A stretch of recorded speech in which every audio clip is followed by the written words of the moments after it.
Hi everyone, Tony here from PPA, Property Professionals Australia, one of the directors keeping it real again with the real educational facts for you guys.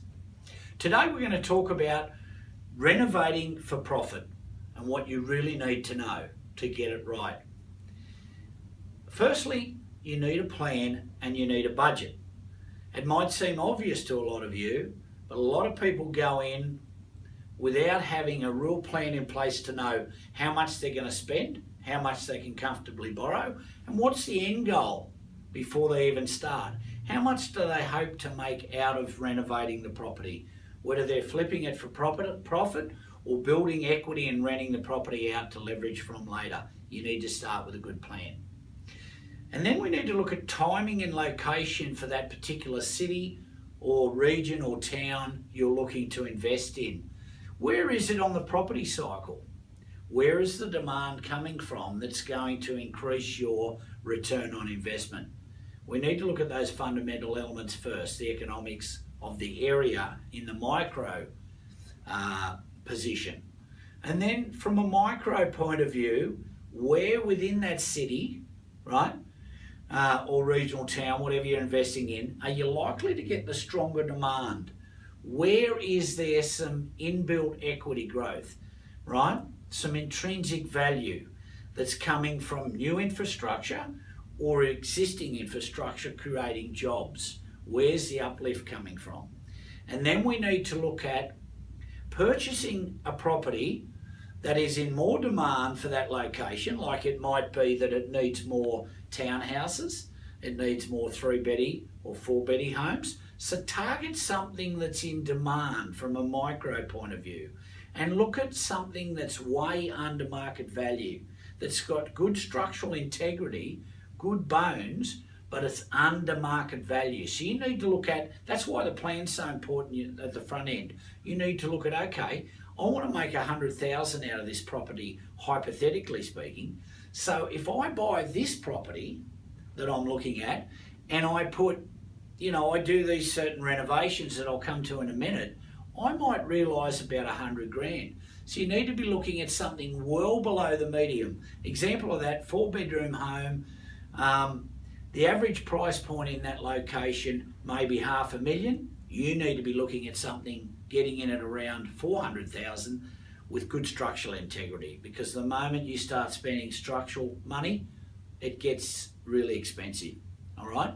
We want to look at the design criteria of the property and where we would be spending the money, okay? What areas we need to look at that won't overcapitalise and overspend.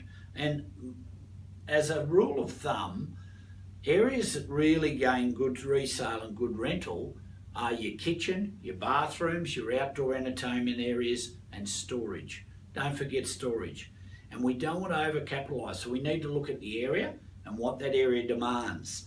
For instance, to make it a little bit more simplified, with the kitchen, how much should we spend if we were to renovate that kitchen because it's an old rundown kitchen? Should we use stone bench tops or will Lemonex do? Right? Don't overspend if the area you're looking at investing in doesn't demand you put that sort of money into it. Same with lighting and air conditioning and flooring and curtains and blinds and landscaping. Be really careful how much you spend because it's so easy to overcapitalise. I've talked about structural integrity. Affordability, right? Affordability. You want to look at where a large percentage of Australians can afford to buy a property like that when it's renovated, so it's not over their budget, over the average borrowing capacity budget, right? So you look at the average income, the demand from the population, and where you're going to get a large percentage of people wanting to buy or rent that property when you've renovated it. A very important fact. Don't forget streetscape, guys. A lot of people forget about the front of the house and the landscaping at the front, thinking I can, once I get inside, I need to spend all the money, and maybe even in the backyard. The first point of call is streetscape. It's the front yard and the way the house presents.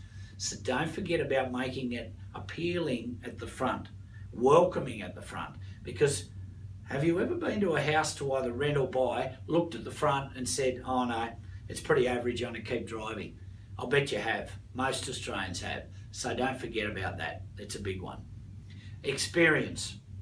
If you're not experienced at renovating, I encourage you to get some education first before taking on a project like this. A lot of people get into a lot of trouble.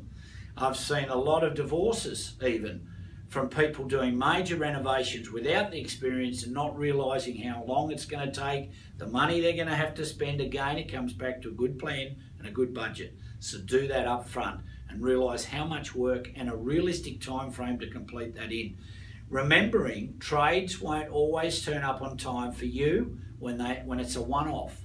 A lot of the time you don't know the trades, so it's a one-off to them. If they've got work for a big company, a builder that they work for regularly, they're going to move in and do work for them at short notice much sooner than you. So be realistic about your time frames. You've got to carry that cost if you borrowed the funds for the whole time period, right?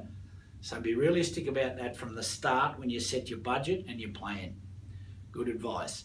All right, until next time, thanks for listening. Tony from PPA, keeping it real.